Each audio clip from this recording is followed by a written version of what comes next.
options to improve ties with North Korea, including possible individual tours, though officials declined to confirm any specific plans.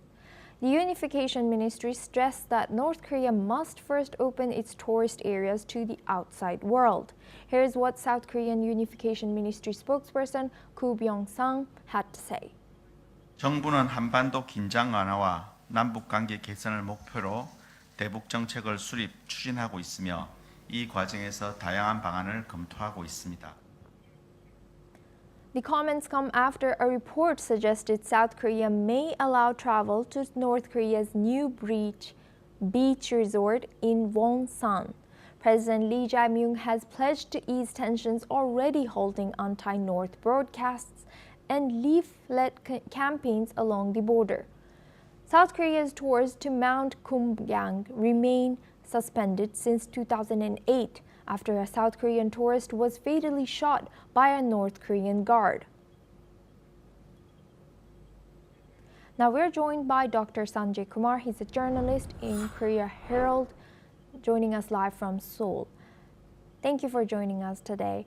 Welcome to NewsX World. Now, South Korea is exploring options to improve relations with North Korea. Can you tell us the significance of such gestures in the context of inter-Korean relations? The gesture should be seen as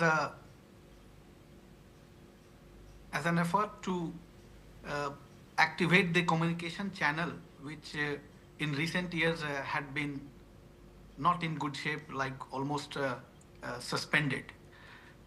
But we should not forget that in 1995, when then President Kim Yong-sang, in a white paper, he referred North Korea as main enemy.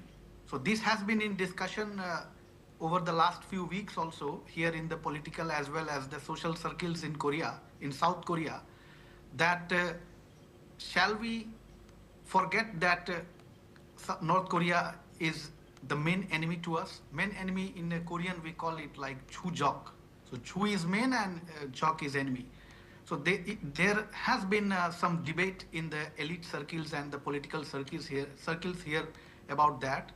But we should see it from the lens of President Lee, who recently has been advocating in many places, including the July 3rd press conference also. He had been reiterating that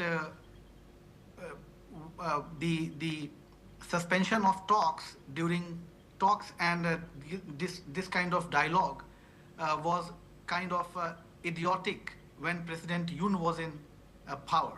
So he thinks that dialogue and diplomacy, if you see the legacy of this dialogue, diplomacy, politics, then we can go to the sunshine policy that was brought by late President Kim Dae-jung that time between 1998 to 2003.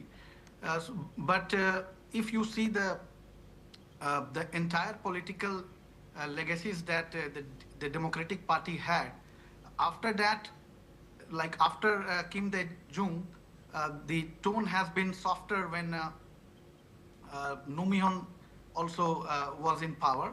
And then recently when Moon Jae-in was also in power before President Yoon, the tone was somewhat very softer. So the President Lee wants to once again revive those legacy of sunshine policy, and he wants to start with dialogue and diplomacy.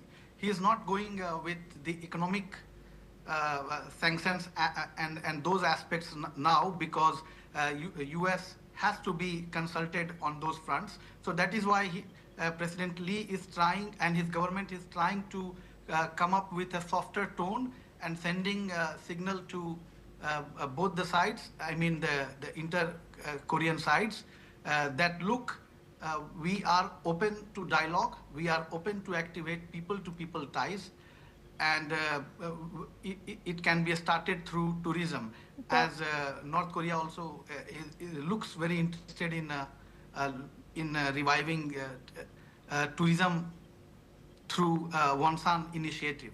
Thank But yeah. Dr. Sanjay, thank you very much for joining us today and sharing your